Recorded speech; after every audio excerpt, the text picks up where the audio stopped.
Have you ever asked somebody for advice for dating or meeting new people and making new friends, and they've told you to just be yourself? And you thought, that advice doesn't work for me because I'm socially anxious and awkward. So when I'm just myself, it doesn't work for connecting with new people. I've been through this myself. When I had social anxiety, people used to tell me, oh, just be yourself.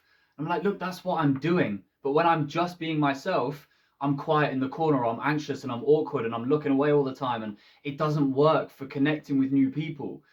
But just be yourself can actually be really, really good advice if it's taken in a certain way. To me, what it means is to confidently be yourself, to really know and own who you are and express that authentically with confidence behind it.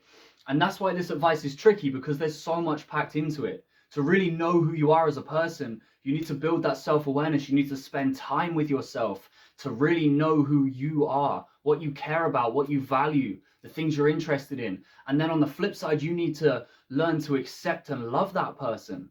Accept and love yourself for who you really are so that you feel able to confidently express the authentic you, the real you.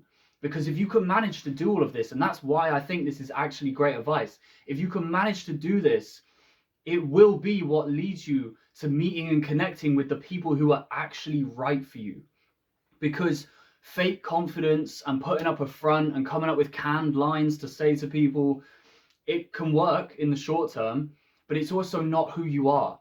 It's hard to keep up in the long term, and it's also not who you really are. Whereas if you can learn who you really are, then learn to love that person and accept that person, from that point, you will naturally just express yourself authentically and with confidence. And when you do that, that's what becomes magnetic to people. People don't want a carbon copy of someone else who's like, hey, here's these confident things to say. This is how a confident person stands and all that type of stuff. And it's all just a front. That's not what people are interested in. There's only one you on this whole planet. There's only one you.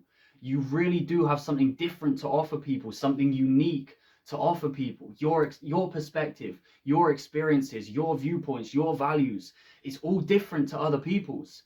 And you have to give people the chance to see that, to know the real you, to be able to connect with you on the deepest level. So if you can learn to love and accept yourself and express that authentically with confidence behind it, that is how you'll meet the people who are truly right for you.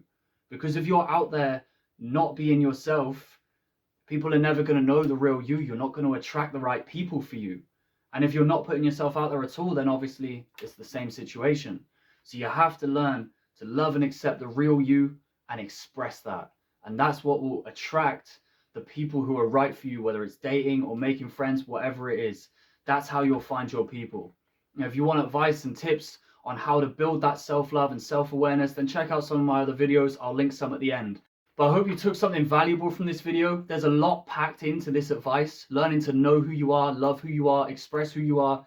That's really detailed concepts. And I have other videos on this type of stuff. Like I said, I'll link them at the end. But I hope you still took something of value from this video. If you did, consider checking out some other videos, hitting that like button and subscribing. And I hope I see you in the next one.